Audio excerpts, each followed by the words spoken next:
All right, baby. It's the marathon. 60 minutes of commercial-free sports talk. Our man Eddie Gonzalez with us. Eddie, let's start with this. I know you was hyped. I ain't even talked about this with KC yet. I know. Oh, Did you listen to it? Did you listen to hey, the fall off? so I a Oh, couple he of about months to say ago I something kind of crazy. like He about dusted to off. say something crazy. I am. A couple of months ago I like dusted off the pen and I wrote a couple articles and I had people like really happy to see I was writing. I was bored, but I'm gonna write something about this album. That's how inspired I am by what J. Cole did on this, and it's Mm. not necessarily a compliment because I was like very unimpressed with everything. What I'll say about Cole, and I've always been a big fan, and I was the guy in '09 saying, yo, he's going to be the best out of all these people. I think the warm up is better than So Far Gone. And like, I was that guy. And I've interviewed him, and he's been always been very nice to me. I just think, like, more than ever, he doesn't have anything original to say or do. And I think on this album, he wanted to pay homage a lot, and I respect that because there's a part of him that's just like super hip hop head, and it was always his dream to be this guy. Mhm. But I think it's more obvious than ever that he never really put a stamp in a way that Kendrick or Drake or even like Wale or Meek or these other guys who were very unique in their own way. And so I think it jumps out here more than ever. I don't. I've only listened to it like twice, 2.5 times. I literally just got done running and playing it back and forth. And that was kind of my instant thought. Like Cole can rap, and we know he can rap, and I think he can produce well too. But he's just like aggressively good and not great like his peers are. Like to me, you'll love this one. You'll love this one, D'Lo. He's LA Knight to me. Like Oh no, he's he's better than LA. he's he's like he understood the greatness in other guys and tried to do that as best he could, and then and all he really became was like an a okay I flattering get imitation. I actually get the reference. I Mm. wouldn't call Cole that, but that album I can understand That because might be more fair. yeah, like LA Knight, like you hear the Austin, Everybody, you hear the yeah, rock, like you yeah. hear that thing in it, and I think that's I why it get never you. resonated I with get me. you. But that was my biggest takeaway from this album. Is it one, it absolutely, and I don't know if it is or not, it felt like a final album Hmm. because it was very clearly a tribute in some Yeah. way, shape, or form to hip hop. Hmm. Like you I mean, had he you had redid I Used to Love Her. Like, how more yeah, right, hip right, right, hop right, right. head and J. Cole can it get than that? And Hmm. I don't that's not a good thing to me. Like, I There's love the off DMX season. callbacks in the album. Hmm. There's Yeah, Queen Latifah it's so callback. many, It's it's every There's right. there's song. Oh, this the is Pac and Big song yeah. on the second disc. What I told my buddy just a second ago is like it almost feels like he's in his 15-year-old J. Cole rhyme book. Like these are ideas that you when you start rapping, you're like, oh, I could do that and I could do this. And it's this like almost amateurish. Like I should do a song where Biggie and Pac talk. And I actually like that song. Like I actually thought he did a really good job on Yeah. it as an exercise, but it's just like so very forced, I guess.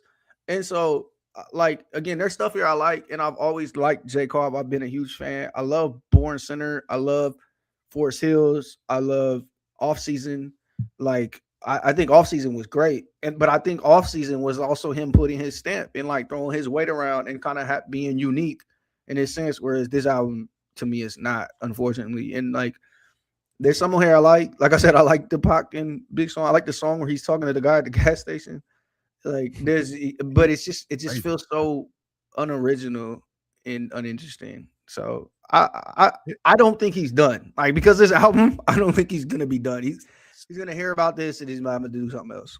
So there's a couple things going on for me with this Cole album. Number one, I'm a pretty easy music critic. Like it's not. It takes a lot for me to be like something's trash or not good. Like I just kind of hear music, and I like hearing J Cole rap, and he rapped, so I'm like, nah, it was fine. I also take time. You know, what I mean, I heard the album one time, and I was like, okay, it was whatever. You know what I mean? Like, cool. But I need to sit with albums a couple times, a couple different listens. Um, what's the views? I remember when Mhm. I heard views. I wasn't. taken aback in any type of way from it the first time. It was just like, okay, it's whatever. And then I might have heard it the second time. I was like, I don't think Views is that good. And I was like, let me hear it the third time and actually listen. And I was like, yeah, this one is fire though. Okay, no, this is good. No, this one actually goes crazy. Actually, no, this one goes crazy. Next thing I know, I'm 10 tracks in and I've said every song is fire. I was like, maybe I do like it a little bit more than what I originally thought. That's what I kind of feel with this album. But here's the thing about it. I'm a big believer.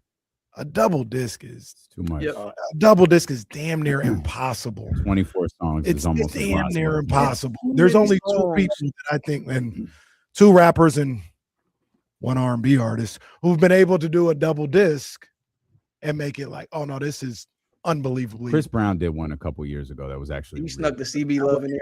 No, that ain't the one I'm talking about. No, I know which one you're talking about. I know which one you're talking about. I know which one you're talking about. That one is fire, I'm saying Chris Brown did one in addition to the album that you're talking about a couple of years ago. But I deem it almost impossible.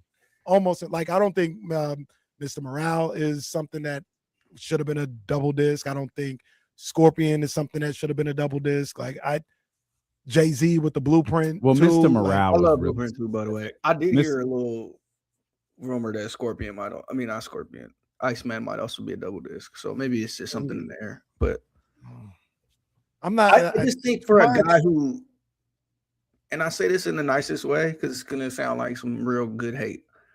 I just think for a guy who lacks versatility, you don't need 23 songs. Like you just don't.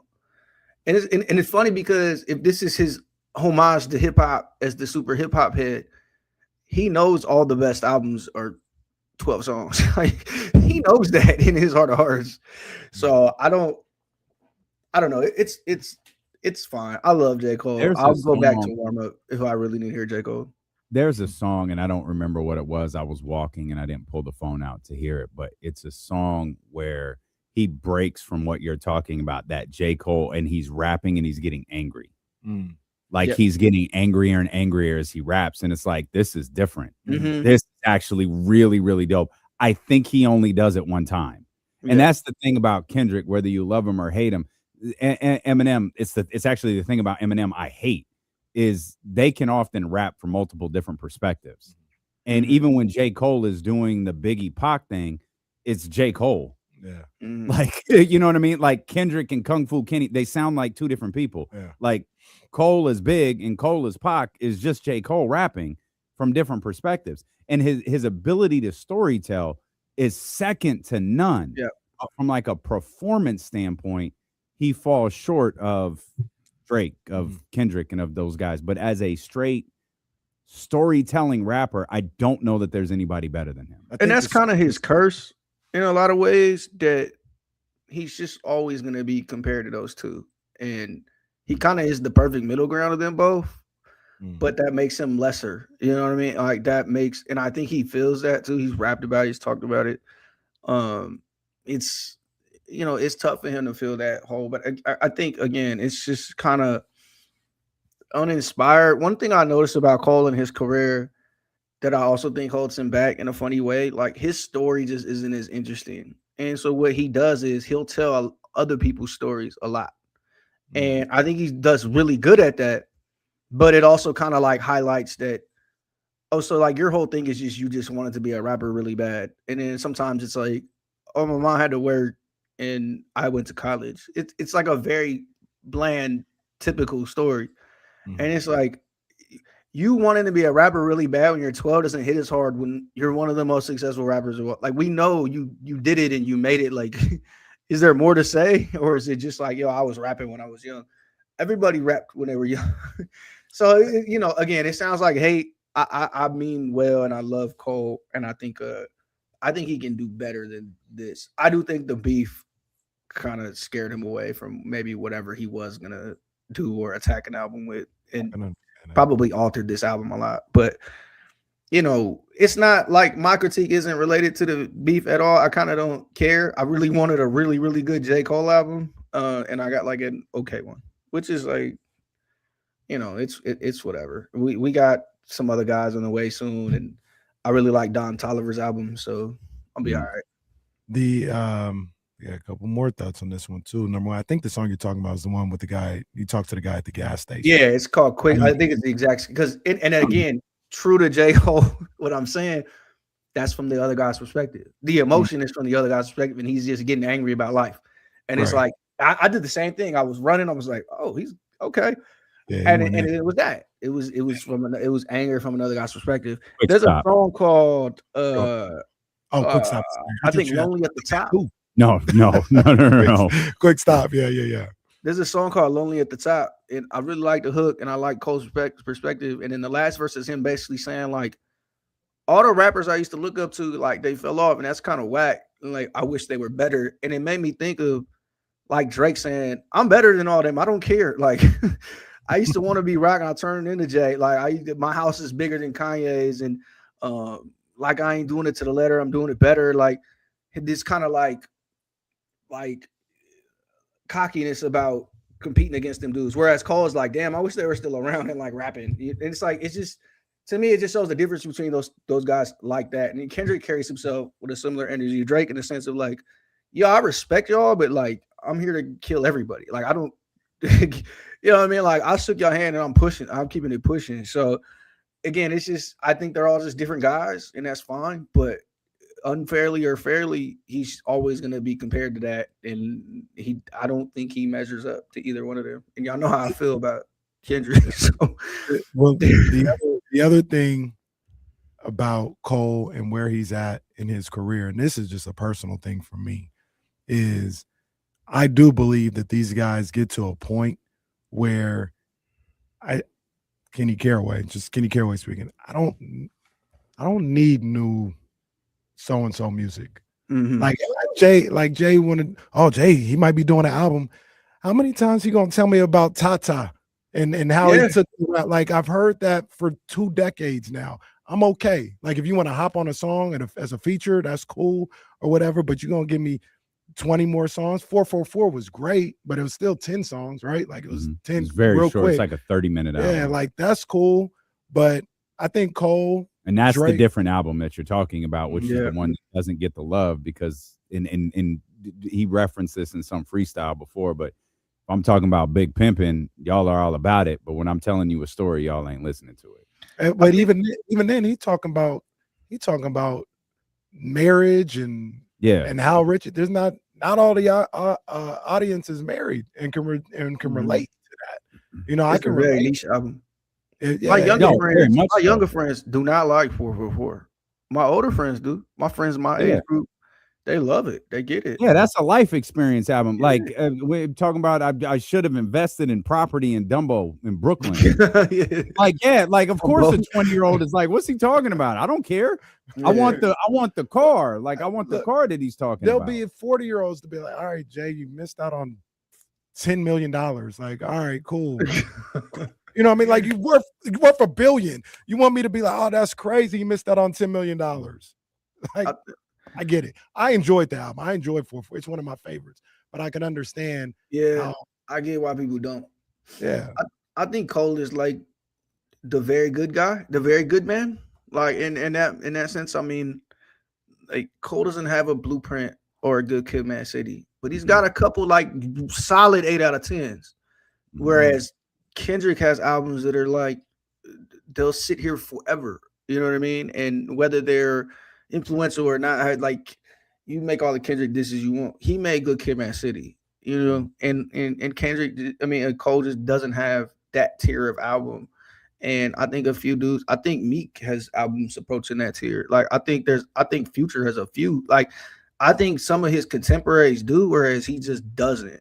And, you know, that kind of hurts where he measures. He's talking about all-time greats. And so to me, he's like the difference, like, he's like a perennial all-star versus like a first ballot Hall of Famer, you know. And it's unfortunately for him, he's Carmelo, but LeBron happened right in front of his face, you know. And like, to me, this album says that. I don't think he had too much to say, but he had a concept and wanted to get an album out.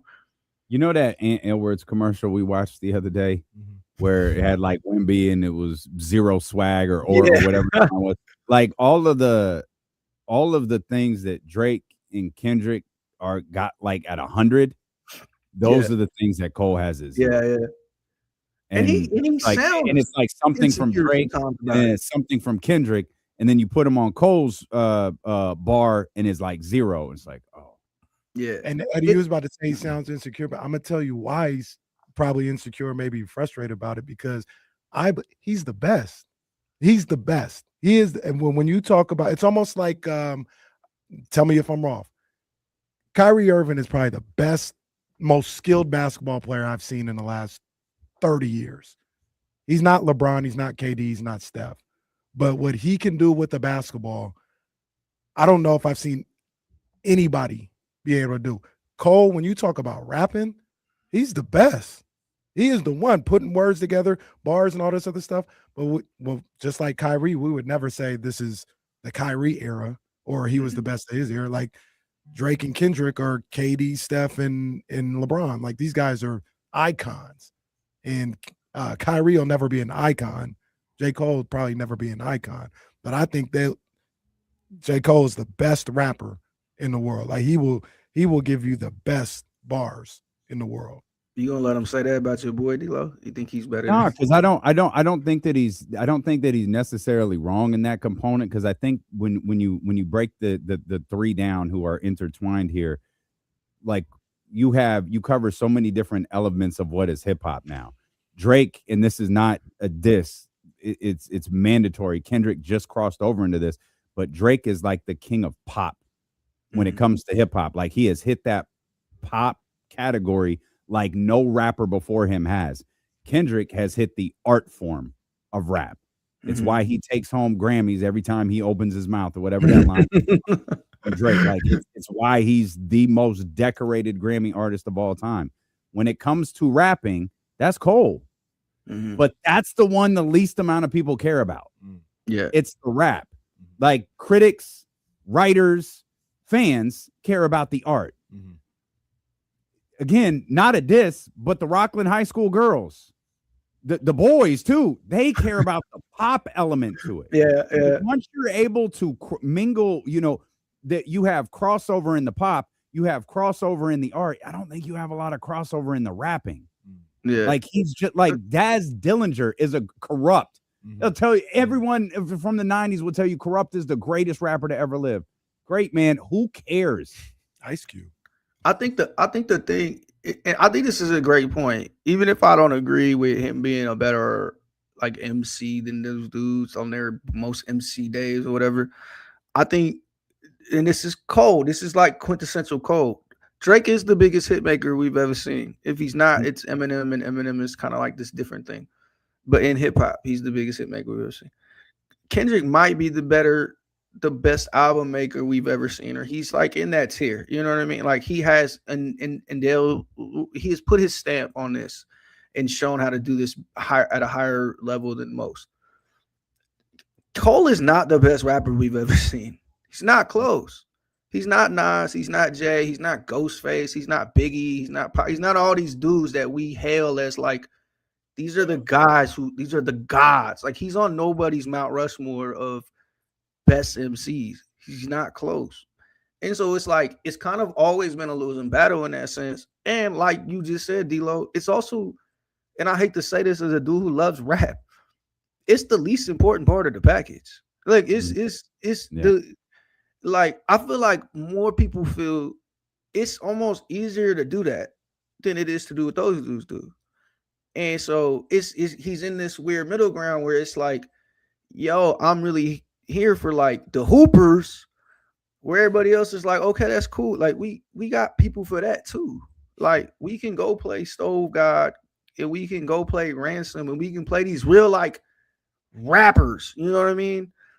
We don't necessarily need your cookie cutter version of that. And then again, when you go to the all timers, it's even crazier. So it's like that makes it tough for him, and it's like he's in that weird spot. So I would love for him to make another album. I know he just dropped one. I really like the Fall Off a lot. I mean, not the Fall, the All Season a lot. And I thought that was like the best version of Cole, the producer Cole, the rapper Cole, all of that. He's just an odd artist in a time of niche fan groups and 2 absolute supernovas. You know, he's almost like if Jay actually existed with Big and Pac, where you had these absolute supernovas who were just way bigger than everybody. And Jay's like, well, I rap really good. Like, this is kind of what it might have looked like. Where it's like, yeah, that's cool. I'm going to go play Biggie, though. I'm going to go play Pac. They're running the world right now. So it's like, in a weird way, he fits right in there. It's funny how things repeat. And it's funny how it aligns with Hoop and so much stuff. But, yeah, we can talk about this all day. I know we're kind of like getting long-winded, but I'm gonna try the album and try to like it and try to keep listening. I don't want to give up on it, but make sure that Drake album here soon, and then it's done anyway. Make sure you tweet that article out when it's written, because I'm ready.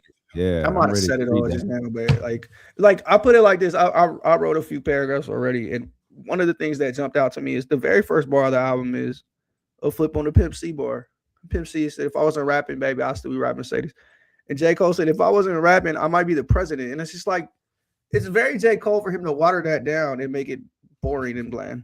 And it's like, I love sipping on scissor. Like, this is where you take it. So it's just like, this is the most J. Cole thing ever. I did have a thought listening to the fall off yesterday of Kendrick, Cole, and Drake. It's an era. And it reminds me a little bit of LeBron, Steph, and KD. And they're both coming to an end. And I don't know what's next. Mm-hmm. I don't know what's like. This is I know I disagree a little bit with what Eddie said about J. Cole and being with the greats. But I think that's an era. Cole, Drake, Kendrick. That is an era. Yeah. Just like LeBron, Steph, and KD. And they're both coming to an end. Who's the Cole? Yeah, I was going to say, you're going to make us pick who's who, aren't you? Well, I know. I think I know who it is. Yeah. Cole is KD. Yeah. KD, and we've talked about this before, Eddie. Kevin Durant is not appreciated, like to the level of which LeBron James and Steph Curry are. Like, if that's the three, he's the least appreciated. Mm-hmm. And I don't think it's particularly close. Yeah. Steph is the most loved. LeBron is the most decorated.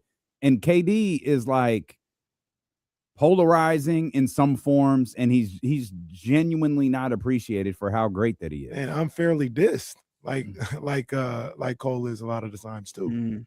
And but I don't know what's next. I don't know who's next in hip hop to be on that level. Just like we talked about earlier in the week, I don't know who's next in the NBA. It's a different approach now. It's a different approach. Like, those dudes wanted to be the biggest and best. And they were looking at Jay and Kanye for the most part and saying, "Oh, I could do that. I could be better than them. I want to take them on. Like, I want to show y'all I'm better than them."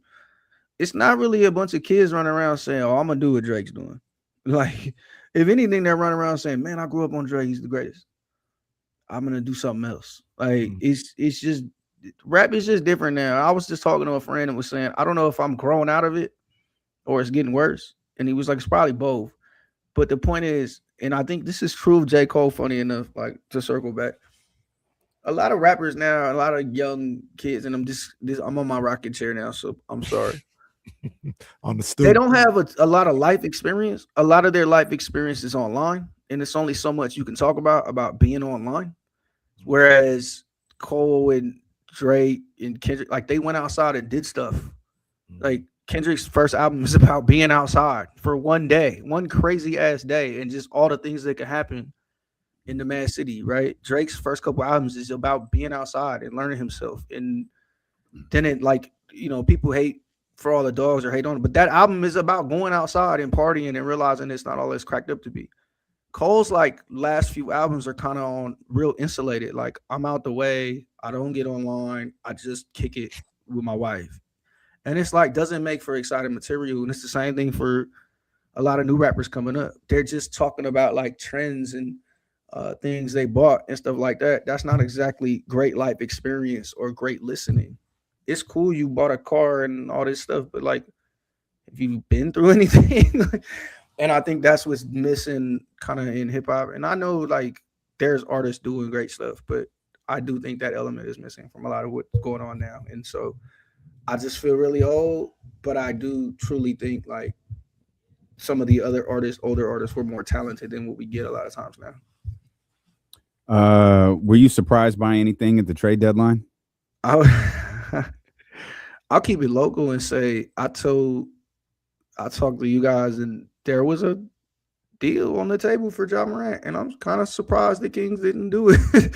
So that'll be my one. And the reason why I'm surprised is because uh the Zach LaVine packages in the summer aren't going to be too much greater than John Morant, and the John Morant packages in the summer aren't going to be too much greater than Zach LaVine. So it's like you guys might as well mix it up, and both teams chose not to. I'm more surprised on the Grizzlies side because they clearly broke it all down by trading Jaren, and I thought that would ease things up on the John Morant front, and it didn't. So I'm just confused about that.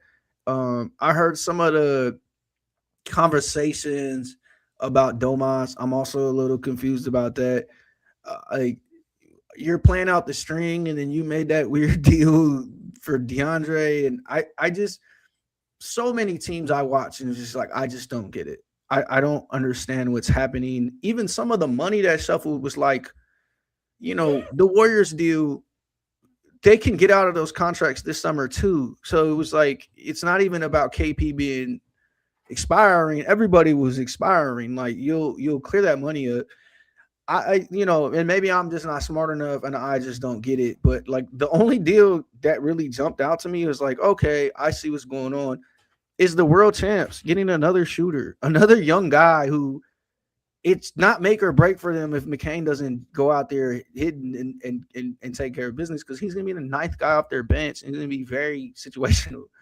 And they just stole him for nothing. So it was a lot of confusing stuff. I actually like what the Wizards did because at some point you got to get serious and win. And they have some very interesting and talented young dudes. So you put these two vets around them. You hope for the best, and you hope it fits what those young guys are. I like Trey Johnson a lot. I actually like Sarr. I seen him in person. I see the flashes. People forget these guys are young, and it takes time.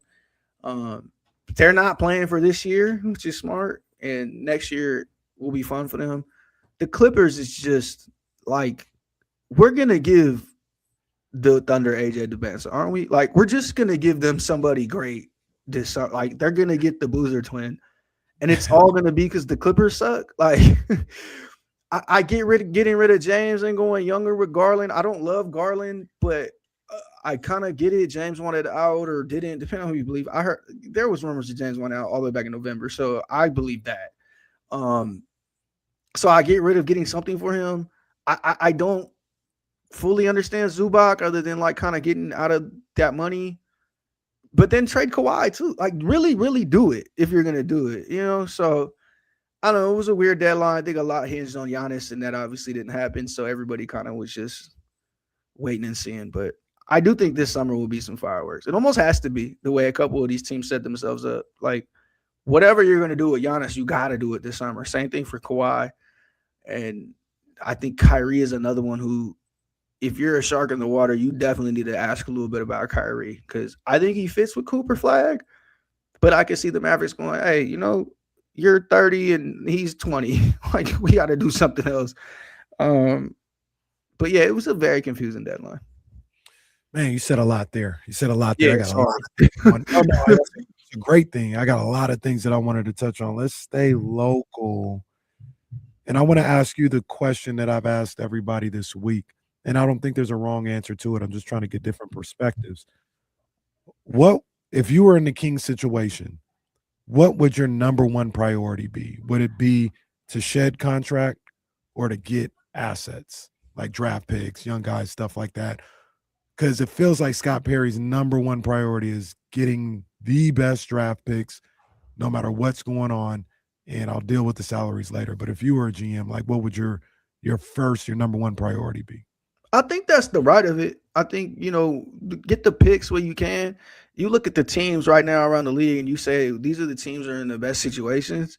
You're looking at the Thunder. You're looking at the Jazz, funny enough, and where they had the assets to acquire somebody. Like, I don't love Jaren, but he is a useful player in the modern NBA, and they were able to scoop him where they could for almost nothing. And you're also able to hold somebody like Walker Kessler hostage for multiple firsts because it's like, you know what, we're chilling and you can get involved in other deals. So I think those picks make you buyers in every market. So that's what that is.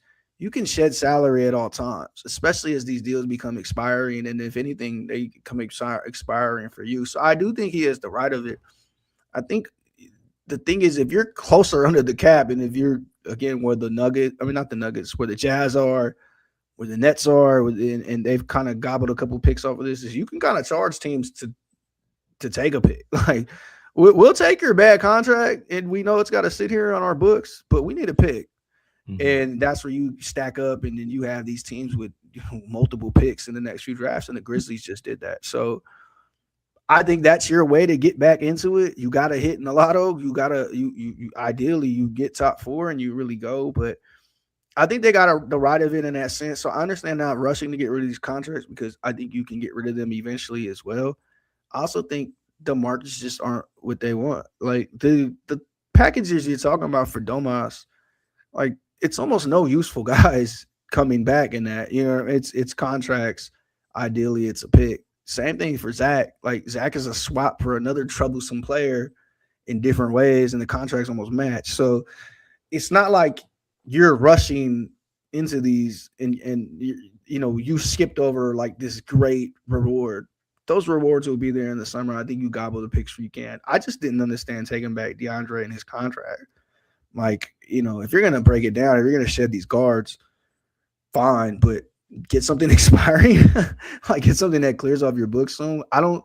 That's more about DeAndre than anything. I don't think he's just like this can't miss player I need on my roster for 3 years. We've seen him bounce a couple times now, and it's like, also especially where you're at as a team, like that's a guy you add to a team that's winning and you need some defense to get over the top, not a guy you sit with and lose with and then watch be disgruntled and then have to trade again because they're going to have to flip him again relatively soon. So Scott reminded us of that today. Yeah, Scott absolutely reminded us that, he's young. He's 28. He's a two-way forward. A lot of things he can do. And, his contract is expiring next year, so we can do a lot with that. So you end up Scott.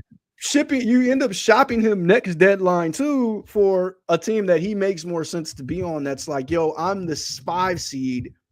I need some help on the wing defending, like essentially what the Cavs were last year when they got him, and so you're just gonna end up doing it again next year. But it was just, I don't know, it's just a weird player to take back. But they took weird players back, in the Fox trade too. So it's just what they've been doing. Vivek Ranadive special. The marathon continues at 60 minutes of commercial-free sports talk with our man Eddie Gonzalez here on D-Lo and KC on KIFM West Sacramento, KRXQ HD2 Sacramento, ESPN 1320. Always live on the free Odyssey app, live on Twitch, YouTube, and Twitter as well. We actually never mentioned the Ja Morant deal that we never said it on the air. That stayed in the group chat. Do you want to share what that was? The rumor I heard was Ja was there for them for Zach in the first. Now, do you feel like Ja is worth Zach in the first? That's a different combo. But he was there to be had. And it's all but been confirmed publicly. Like, they had deals for Ja. They just weren't they just didn't get what they wanted, so they took him off the shelf. But he was there to be had. And it seemed to be like if they wanted to do that, they could. Is that worth sacrificing a first-round pick? I don't know. I like Ja. We've had this conversation a few times. I like Ja. I think he's the type of player you got to take a gamble on. If you're a team like the Kings, this is where it begins. You do that, and then you start building your pieces from there, and then you hope to, like the Pacers, hit on a Pascal Siakam or something, and then you're an elevated team. I like him. I like him as that player. You get younger. I think you get healthier, funny enough. And you kind of just move from there. Are you gonna take a player as good as Ja with whatever pick that is in the next 4 years? That's how I look at it. Maybe that's not this year's pick. Like as long as it's not 2026's pick. I ask you, would you have done the deal Zach LaVine in a 2027 for Ja Morant? 2027 was that? Yeah, but we don't know. It's a first. There's no way they would have done 2026. No. So would you have if it was 2027? Nah, I wouldn't have done 2027. I would try to make it one of those, like that 31 Timberwolves pick or something down the road a little bit more. If I could get that as part of the deal, I definitely would have done that if I was the Kings. But my number one thing is getting off these contracts right now. You know what I mean? So I understand. And it's funny enough, you would have been bringing back an extra 44. Would have. Funny enough, though, I think Scott mentioned that in the press conference, right? Like, yeah, you know, we're not just gonna get off a contract. So we're not. He said a lot. Get off a contract and take and then include picks to get off a contract. Didn't he say something like that? Yeah, he did. Yeah. So that kind of lends. So that's but there does need to be a discussion about whether the correct. What's that? Ja's contract is a year longer than Zach's. Is that what it is? Yeah. But it's also like, at what point are like Ja's not worth a pick?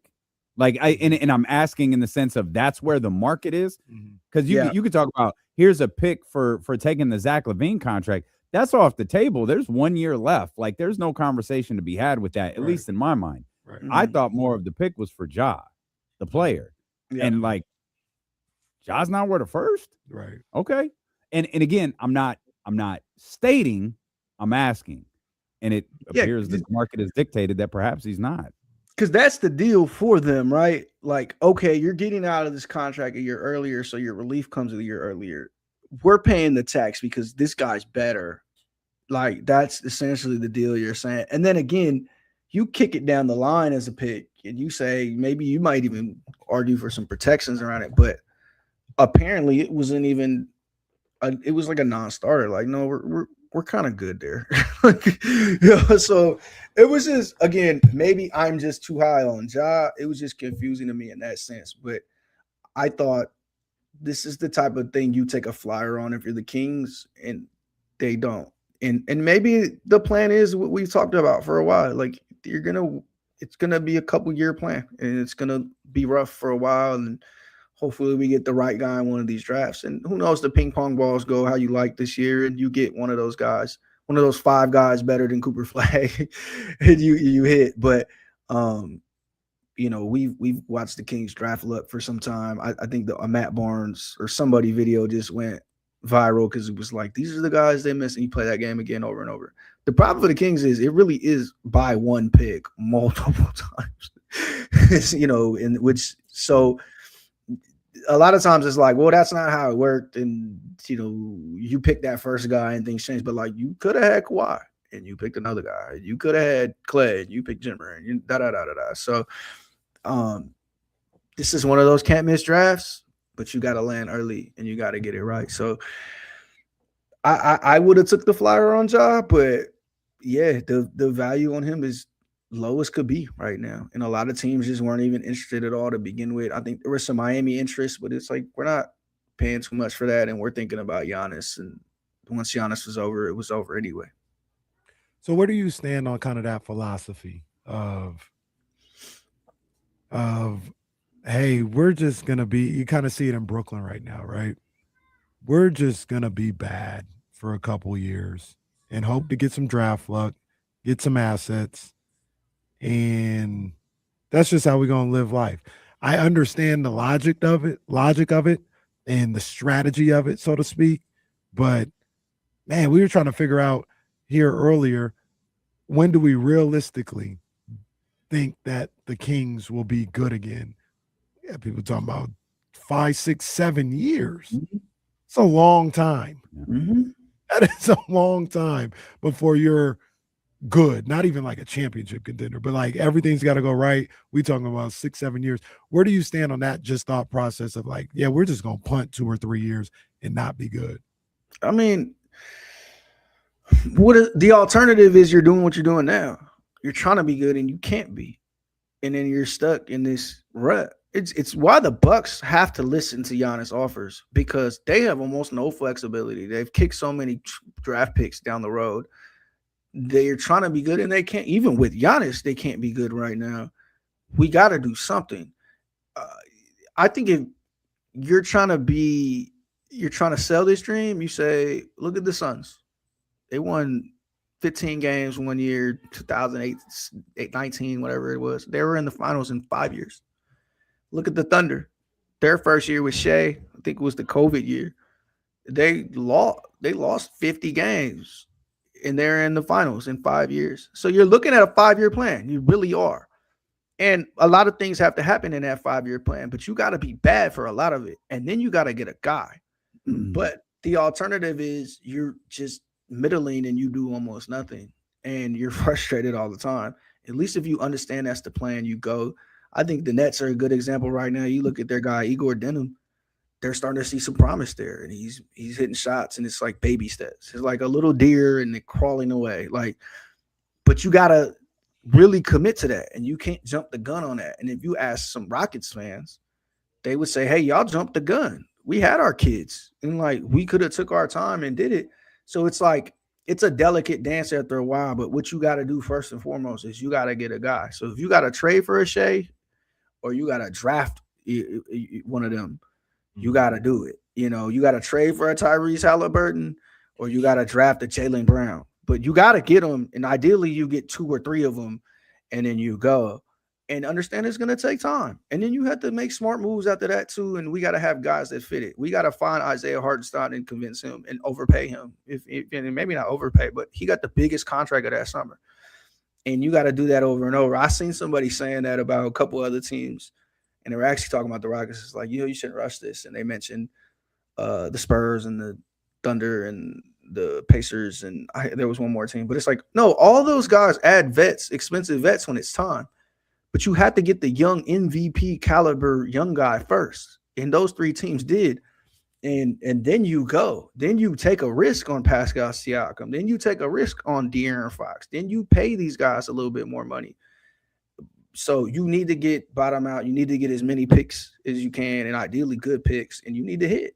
Like, that's where it all starts. If you can't hit on your picks, it's a problem. The sick part for the Kings is they hit on a couple picks, and they watched one of them dudes go to the finals, and they had to let one of those dudes go because he got disgruntled where he was at. So it's like, you got to do that again. And I sat down with Luka this week. I sent y'all a picture, and I said, we talked about him. We talked with him off camera about the draft, just curious. Just like, man, and, Vince spent some time in Sac. He was very familiar with everybody. He was there what would have been Luka's rookie year, which was De'Aaron Fox rookie year. And we asked him, he's like, man, I thought you was going to be a king. He said, man, I thought so too. And so, like, you got to take Luka Doncic when he's there, and you got to make that work. And for a dozen reasons it didn't happen. But, yeah, man, this is the path you have to go, and you got to know it's going to be frustrating for some time. Real quick, I'm not saying you always have to do this, but we've talked about it before.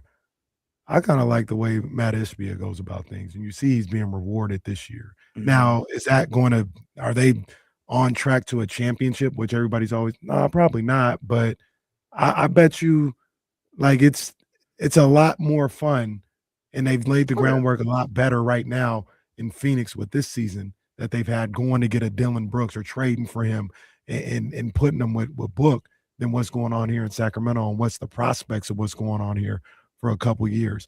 Not every situation is the same way, but you know how it is. Matt Ishbia was like, man, I'm here to just try to win. Like, I'm trying to win and improve every year.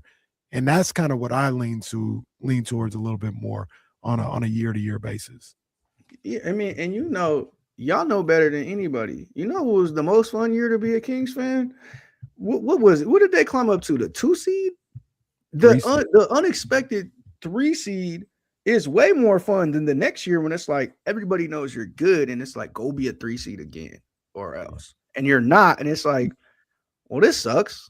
Like, what about that stuff y'all did last year? That was fun. That's the funnest year you can have. And that's what the Suns are doing right now. A lot of people wrote them off. They proving guys wrong. And they're being a competitive team. And that's the sweet spot. You got your guy. You got Book. We drafted him 10 years ago. And then now we've put guys around him that makes more sense. Being the middling team sucks. Being the team with heavy expectations sucks. But being that nice little sweet spot, like surprise 5 seed, that type of stuff, oh, you're in heaven. And sad enough, the next best place to be is the team that understands we're losing now, but we're taking our time and we're going to be great soon. And so, you think that's nobody's Washington happier right now than Thunder fans. And nobody Do you was think happier than Thunder fans 3 years ago when it was like, we got a dude and we got some young dudes and we ready. This is going to take time. Do you think that's Washington? You brought them up earlier. Now, great, maybe not great, but you see a direction with them, and you said that you liked what they did this trade deadline. I think that's the idea.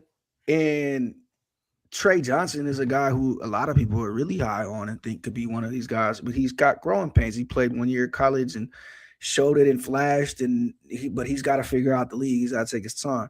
If you ask people what was Shea his rookie year, there was some promise, but there's growing pains. Like, it takes time.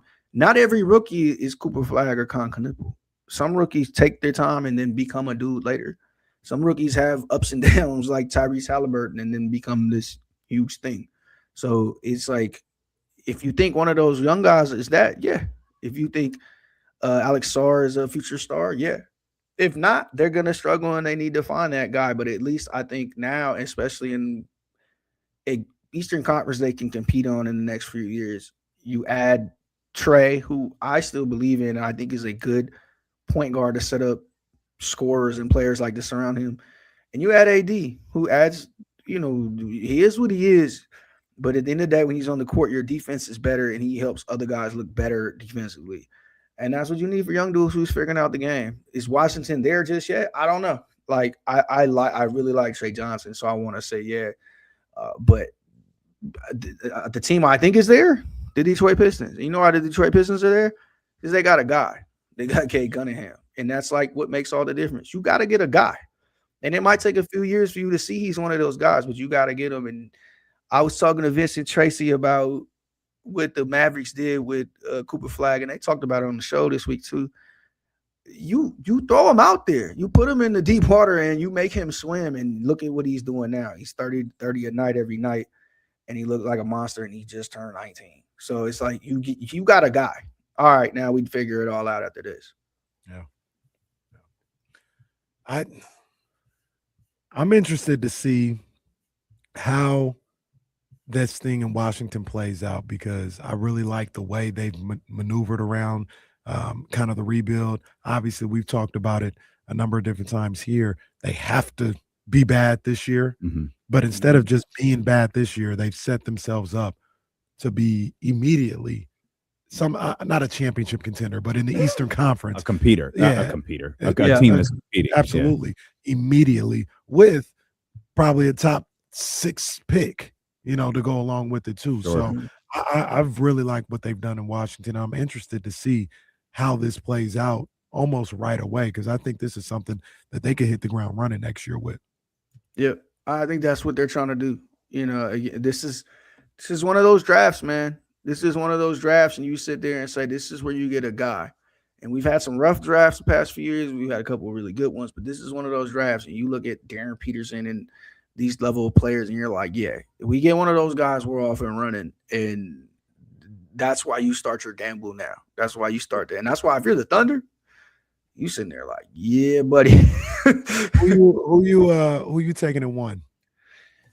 Is it a conversation? No, it's definitely a convo. And I think after watching them on the same court, it's definitely a convo. Who I'm not taking is the Boozer twin. I don't love his game. I take Kingston before the Boozer twin and before Caleb. Yeah, and I love Darren Peters. I love the type of player he is. I love a shot maker like that. And he's a little bit bigger than the smaller guys who are like this, than your Cam Thomas and the like. He's a tough shot maker in a league where that is an absolute premium. His size scares me just a little bit because he's not 6'8" like Shea, and he's not that. But he is such an elite shooter that he might be the guy where it doesn't matter.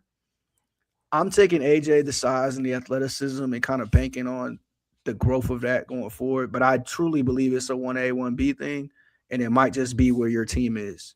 So if you're the Thunder, you say, all right, well, we already got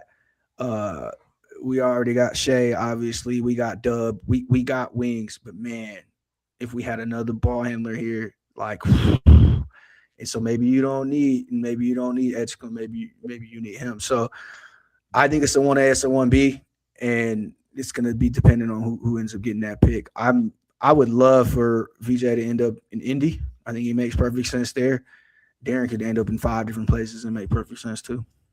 Indy's fascinating because you brought up the Zubac trade earlier, and there's like one of two ways that Indiana can go. Indiana's 13-38 right now. They're one game better than Sacramento in the win column. And it's like you either do everything you can to lose as many as you can and try to secure a top 4 pick, or you win and try to go like 10. Because the protections on that Zubac trade are so weird that you can't do, like, it's one or the other.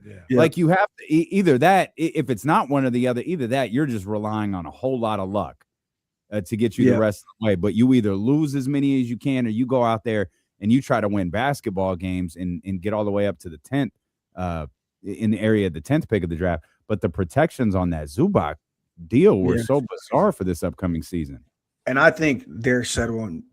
It's over. The season's over. I think the amount of tanking we're about to see is going to rival the Wemby year. Like, it's going to be bad because there's a lot of teams on the fringes and a lot of teams that are now set up to just get it over with. So I think the level of tanking we're about to see is going to be pretty nuts after the All-Star game, which also for the competing teams mean you got a real chance to rise up in the ranks if your schedule breaks that way. So I'm expecting some pretty bad teams to be out there, and the Pacers are going to be one of them. See, like, what do you think Charlotte does? Charlotte might sneak into the play. They're like, I watched them last night. They're a legitimately good team. And I think if you're Charlotte, you're looking at that roster and saying, yo, we got some keepers. It's time to get going. And salute to their coach, Charles Lee. I don't know if a lot of people don't remember. He beat out JJ Redick for that job. And they really, really believed in him. If you look at the tree he came in, he's a little bit from the Spurs tree. He was under Mike Budenholzer for a long time. But he was also under Joe Mazzulla in Boston. And a lot of people believe that he could be something. And so it took a few years. He's had to play hardball a little bit with LaMelo, but he's getting there now, and he's showing them, like, he's going to be a good coach in this league. That's a competitive bunch. That's a ton of offensive firepower, very little defense. But man, Concaniple's a dude. Like, I think there's just no way around it. He's a dude. He's going to be an issue going forward. And you got LaMelo playing some good ball. They're like, I think 11-1 now with that starting lineup finally. That team might just sneak, not just to play, and they might just get in the playoffs. And some of those teams at the top are a little ripe for the taking. Like, some of those teams at the top have some issues that I think will jump out in the playoffs. It's going to be the East playoffs got a little more interesting at the trade deadline. I think James is going to help Cleveland a lot. And I really do believe in Charlotte. Can they beat Detroit 4 times? Nah, but they can actually make this a series a little bit. I think the Knicks kind of in for a rude awakening if they get the wrong team to start their playoffs too. Shout out to Jeff Peterson, their GM too. Yeah, he's done a great job accumulating. Yeah, he's taking his time with those dudes and he's figuring it out. Their center, they got Moussa Diabate. He is like a very modern center, very athletic dude, and he gave Alfred Sengun hell last night, and it was like you can see what that team can be now. You're starting to see the idea. Brandon Miller's a little banged up. He's foul trouble yesterday, but I still love Brandon Miller's game. So, like, there's a lot there to like as they continue to grow and continue to take off. It might not be this year. I think they will get in the playoffs. I think they will make a little splash. But, man, next year they start adding some pieces. They got some stuff going on there. It's time for them to win. Yeah. It's winning time in Charlotte. Yeah, Eddie, we appreciate you. We'll get vindication for LaMelo in this too. I think we will. Yeah. He hit a sidestep, one-legged fadeaway 3 yesterday. It's media training, man. Go teach LaMelo some media training. Just look at who his daddy is, man. He's never gonna have media training. No, I guess he don't not. care. You'll be hearing his brothers on their podcast, man. Them boys don't care about nothing. I guess that's true. Eddie, we appreciate you, man. It's nighttime out there. Go enjoy your Friday night. Fellas, I'm gonna try, man. Who you got in the big game? I feel like I'm the one person who thinks the Patriots can win. I'm having that big fight feel, Kenny, where it's like everybody's picking the one team, and I'm like a little wary, like maybe the Patriots just got something. Mm-hmm. Maybe they can hang in there. But speaking of, it wasn't close on Saturday. It wasn't close. It was a massacre. Like, I know we're an hour commercial break, no commercial breaks in, but it was the fight. It was the most boring and basic, simplest version of that fight, and this is exactly what happened. And you saw it right away. I'm going to give Kenny some media training. You want to fill everybody in on what you're talking about? My mistake, T.O. versus Shakur. Shakur made Teofimo Lopez look like a mid-carder. Who got and that? you saw it in the second round. You were like, oh, this is over. Yeah. And Tail had no plan B. Like they said it on the First of all, I hate that teleclass. Like, what is Sergio Moore doing every day on this? But anyway, they called it in round 2. Like, he has no plan B. What does he do? He did the same lunging left hook, stabbing jab to the right over and over and over and over, and it never worked. Every time he just jabbed. Give him your power. Where's your power? You're gonna hate yourself tomorrow. I said in round 2, like, yo, he's gonna bust his eye open. He keeps doing it, and sure enough, he cut his eye. And the corner had no plan what to do with his cut open eyebrow. It's like, yo, put something on it. Anyway, it was very much the fight we thought it would be. And now I'm like, can Shakur go to 47 and fight Devin Haney? Like, could he? Like, yes. But yeah. He's great. He's just gonna be boring. He doesn't have the mean streak Floyd had, and so he'll be a boring, fun guy for a while. Like boring, great. Yeah, he'll be boring. Great. He's more Sweet Pea than Floyd. He's way more Sweet Pea than Bud. But like Bud actually is like a mean guy. So hold on, before we go, let me say this thing. Every video I see of Bud Crawford, who is the best boxer of the generation by a lot, he is just incredible. He beat the hell out of everybody. He's arguing with everybody. And I kept thinking, like, if I could beat up everybody in the world, I'd probably just be arguing all damn day too. And can't nobody tell me nothing. Bud Crawford had got shot in the head and survived. And he's won every fight he's ever fought. Can't nobody beat him up. You can't tell him nothing. He probably wake up feeling like God every morning. Like, I'm untouchable. 50 of boxing. Every video he's arguing with somebody. Oh, I could do it. Like, it's hilarious, but I get it. Like, I wouldn't argue with that, man. He got it. He told what's the name? Oh, then your soul is for sale. Then you ain't got no back. I was like, damn, son. Soul is for sale. What's the Rock around? Like, what is that? Buddy said, yo, so you wouldn't do a fight for $200 million? I'd do anything for $200 million. I said, well, then you for sale. I'm not. It was like, what's the name from the football podcast with Fred Taylor and Ryan Clark? What's the other dude? Pivot. Yeah. And he was just, and the whole room was like, damn, and just kept talking. But again, he's Bud Crawford. Nobody can beat him up. So what are y'all gonna do? And he can't be shot. He survived. Can't be shot. We appreciate you, Eddie, man. Thank you as always, brother. It's always fun, gang. Have a good one. Yes, sir. Take care, boy. That's our man, Eddie Gonzalez, man. 60 minutes.